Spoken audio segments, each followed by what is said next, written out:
मंगल भवन मंगलहारी,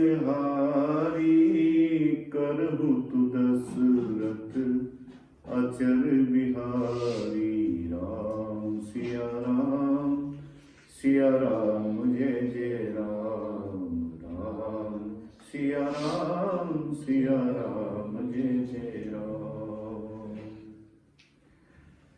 भगवान का अवतार लेने का कारण क्या है? भगवान क्यों अवतार लेते हैं?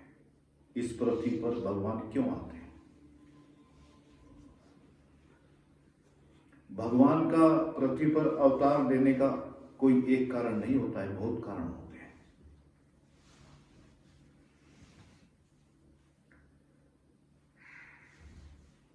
स्वयंभू मनु और शत्रुपा दोनों पति पत्नी थे, गृहस्थ का पालन कर रहे थे। लेकिन जब गृहस्थ का पालन इन्होंने अच्छी तरीके से संत महात्माओं की सेवा करते हुए उसका पालन किया, और उसके बाद में एक दिन स्वयंभू मनु के मन में विचार आया कि अपनी पत्नी शत्रुपा से बोले कि चलो अब इस घर परिवार को छोड़कर अब तपस्या करने के लिए जंगल में चलते हैं। पहले ऐसा विधि विधान था गृहस्थ का, कब तक ब्रह्मचारी रहना है, कब तक गृहस्थ करना है, कब फिर आपको संन्यास के मार्ग पर चलना है, परिवार को छोड़कर बस अब तुम्हारा काम पूरा हुआ, अब यहाँ से निकलो। लेकिन आज के टाइम में तो कोई निकलना ही नहीं चाहता, सब कहते हैं इधर ही मजा आ रहा है। तो दोनों निकल गए और जाकर घोर वनवास जंगल में जाकर कठोर तपस्या प्रारंभ कर दिया, दोनों पति पत्नी। और दोनों ने जब कठोर तपस्या प्रारंभ कर दी तो कुछ दिन तो फलाहार पर रहे, फिर फलाहार भी बंद कर दिया, कुछ दिन तक ये जल पर रहे, जल ही जल पिया बस। और उसके बाद जल के बाद में फिर इन्होंने जल भी बंद कर दिया, हवा के साथ रहे, हवा। और जब इतना कठोर तपस्या कर रहे थे तो एक रोज आकाश से आकाशवाणी हुई कि हे स्वयंभू मनु, हम तुम्हारी तपस्या से बड़े प्रसन्न हुए, और जो भी तुम कुछ मांगना चाहते हो तो वरदान मांगो। तो स्वयंभू मनु ने कहा कि प्रभु, बड़े बड़े ऋषि, बड़े बड़े मुनि, बड़े बड़े यति बहुत कठोर तपस्या करके आपके दर्शन के लिए लालित रहते हैं, तो सबसे पहले तो मैं आपका दर्शन करना चाहता हूं, मुझे दर्शन दो। भगवान विष्णु ने वहां पर अपना जब दर्शन दिया और वहां पर प्रकट हुए तो स्वयं मनु चरण में गिर के भगवान के जैसे लिपटना चाहता है, तो प्रभु ने दोनों भुजाएं पकड़कर स्वयं मनु को अपने सीने से लगा दिया। ये भक्त और भगवान की बड़ी प्रकाष्ठा होती है कि जब कोई किसी के लिए बहुत कठोर तप करता है तो दूसरे वाला उसका दिल इतना अभी कोमल हो जाता है कि जाने कि इसको क्या दे दूं। तो चिपट अभी गिरने ने दिया और सीने से लगा लिया स्वयंभू मनु को भगवान ने, और कहा कि हे स्वयंभू मनु, मांगो जो भी कुछ मांगना है। कि कहने के प्रभु क्या मांगो, सारे जगत का पिता जो है वो ही मेरे सामने खड़ा है, अब मैं मांगू क्या? कहने की नहीं, कुछ तो मांगो। तो कहने लगे कि अगर जो मैं मांगूंगा तो दोगे आप? भगवान ने कहा कि रघुकुल रीत सदा चली आई, प्राण जाए पर वचन न जाए। हम अगर जिस बात को कहेंगे स्वयं मन वो कार्य होगा। कि पक्की बात है? कि हाँ पक्की बात है। तो कहने लगे कि आप जैसा पुत्र मेरे घर में जन्म ले। अब ये बात कहकर स्वयंभू मनु ने भगवान को धर्म संकट में डाल दिया। भगवान कहने लगे भाई ये तो नहीं होगा। कहने लगे मैं तो पहले ही कह रहा था कि आपसे, आपने कहा था रघुकुल रीत सदा चली आई, मेरा वचन खाली नहीं जा सकता, तो मना कर देते। भगवान ने कहा कि बात वो नहीं है, तूने कहा कि मेरे जैसा। अब मेरी समझ में नहीं आता कि मैं अपने जैसा कहां से ले गया। अगर तू ये कहता कि पुत्र दे दो तो एक ही बजाय में तेरे को 100 पुत्र का वरदान दे देता, लेकिन तूने कंडीशन ही ऐसी लगाई है क्या कि आप जैसा पुत्र मेरे घर में मैं अपने जैसा कहां से लाऊं। कहते हैं सब में कोई ना कोई दोष रहा, एक विधाता ही ऐसा है जो निर्दोष रहा। कौन है संसार में जिसके कोई दोष ना हो या दोष का कार्य ना किया हो? एक विधाता ही ऐसा है जो इस बात को समझ जाता है। बस तो चला नहीं।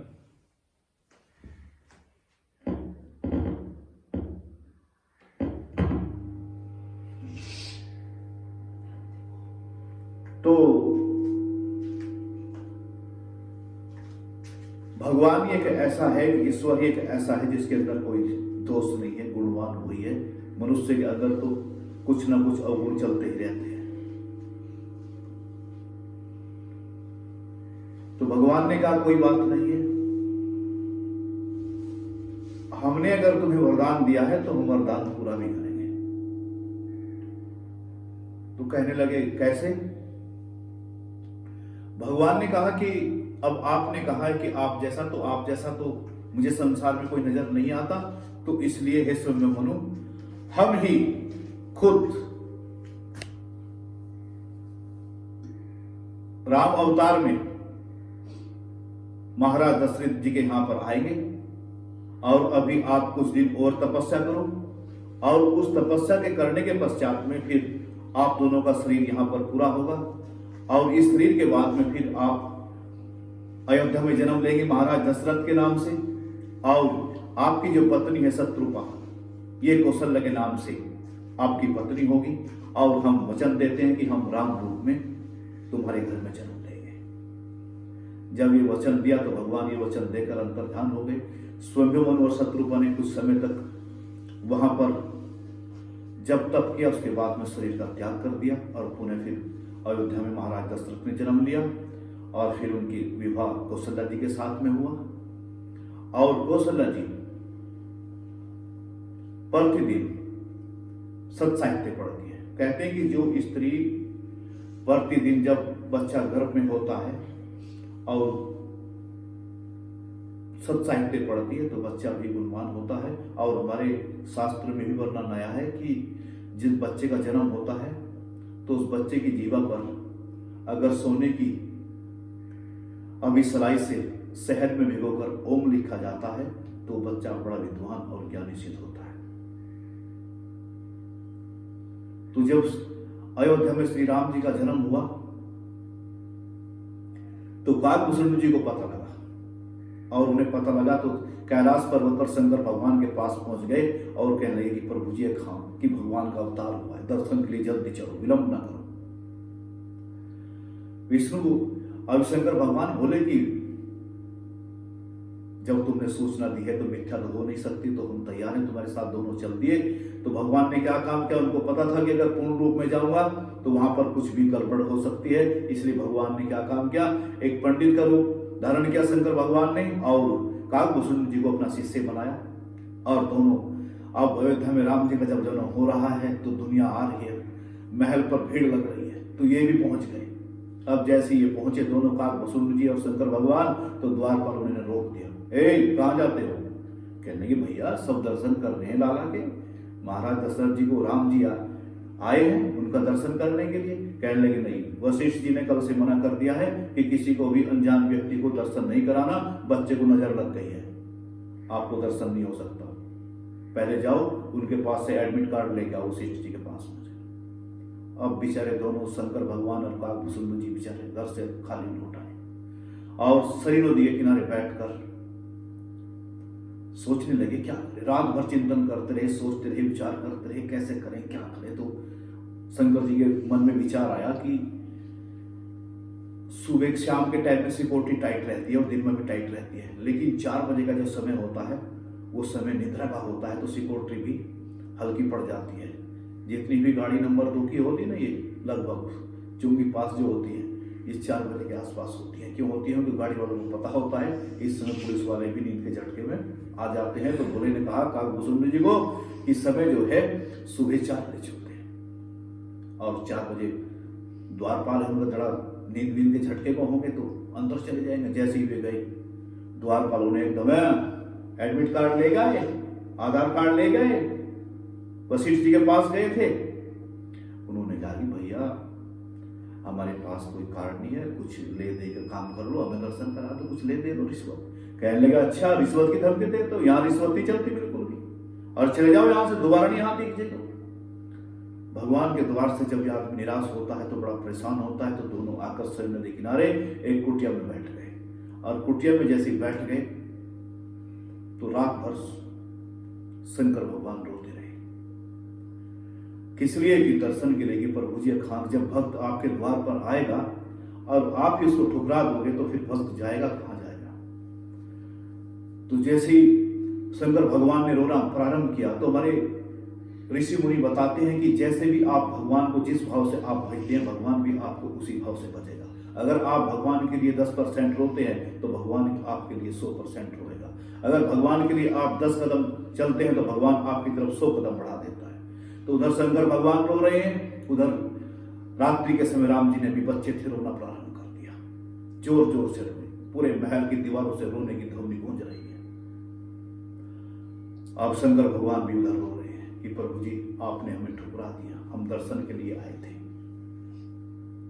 अब प्रकांतर में भगवान राम जी शंकर भगवान को कह रहे हैं कि बता मैं क्या करूं, मैं बालक रूप में आया हूं, मैं कोई समस्या का तुम्हारी क्या समाधान करूं, मैं कुछ बोल नहीं सकता, किसी को कुछ कह नहीं सकता।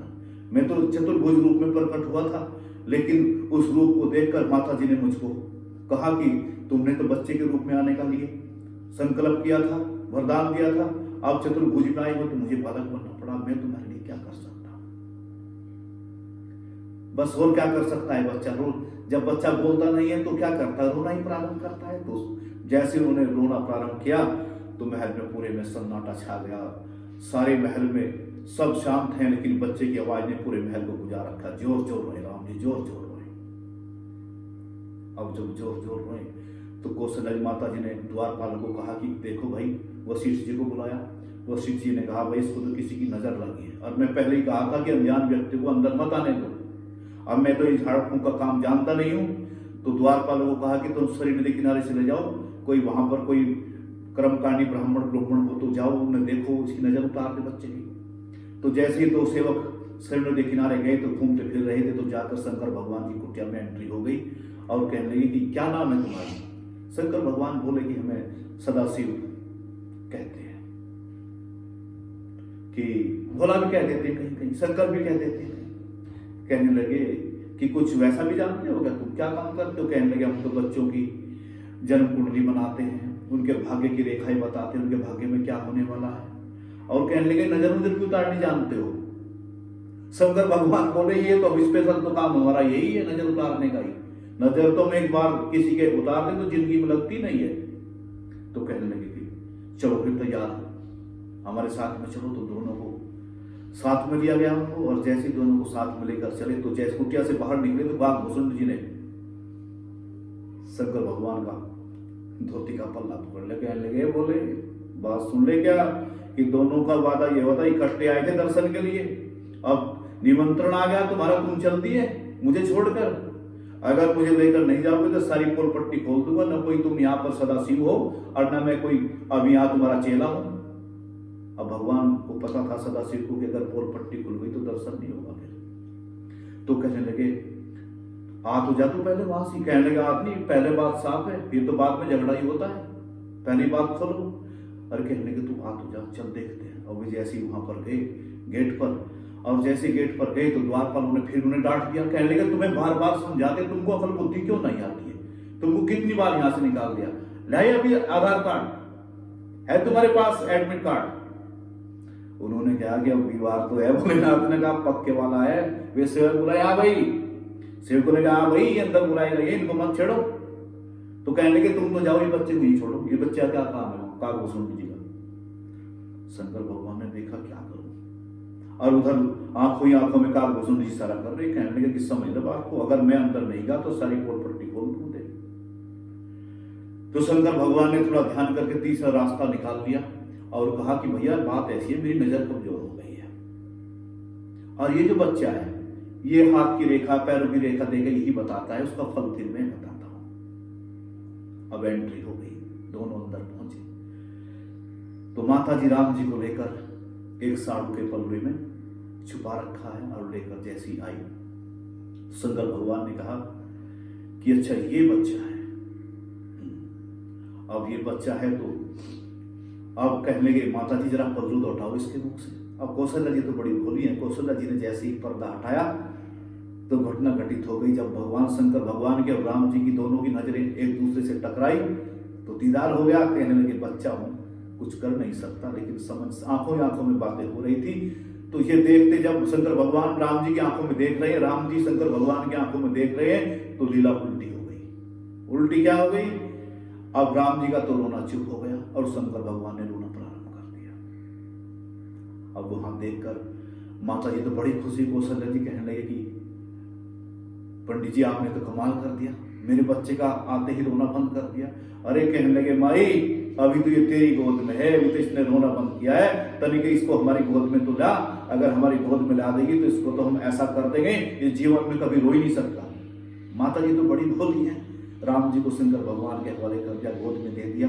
शंकर भगवान राम जी को गोद में लेकर इतने प्रसन्न हो रहे हैं कि देखो भक्ति में कितना बड़ा दम है कि भगवान बच्चा बनने के लिए तैयार है, भक्ति गोदी में भी जाने के लिए तैयार है। तो भगवान वहां पर गोदी में है और शंकर भगवान ने दिल भर के काकभूषण जी को भी दर्शन किया, अपने आप भी दर्शन किया कि वाह प्रभु तेरी क्या कृपा है। क्या तो दर्शन हो नहीं रहा था और दर्शन हुआ तो फिर ऐसा हुआ कि गोद में लेके तो किसी किसी को सौभाग्य प्राप्त होता है, हमें ये भी सौभाग्य प्राप्त हुआ। रोना बंद हो गया तो माता जी ने पूछा कि इसकी हस्तरेखा देख के बताओ क्या है।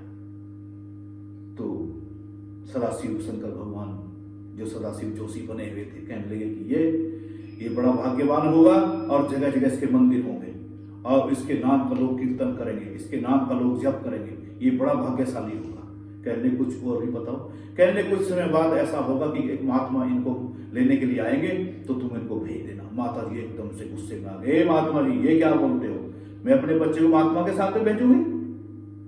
कहने लगे नहीं माता जी पूरी बात तो सुनो, वो महात्मा जी आएंगे तो ये अकेले जाएंगे, लेकिन उधर से फिर दुल्हन भी तो लेके आएंगे। बस ये कहते ही तो कौशल्या जी खुश हो गई। हाँ बहू, अब ये आशीर्वाद देकर शंकर भगवान और वहां से फिर शंकर भगवान अपने कैलाश पर्वत की ओर जब चलने लगे तो काकभूषण जी को कहा कि चलो। काकभूषण जी ने मना कर दिया कि अब मैं तुम्हारे साथ नहीं जाऊंगा, मैं अयोध्यापुरी में ही रहूंगा और भगवान के झूठन खाकर यही गुजारा करूंगा और भगवान के साथ में यही कीड़ा करूंगा। तो काकभूषण जी किस रूप में थे? काक रूप में, कव्य के रूप में थे, कौवे के रूप में थे।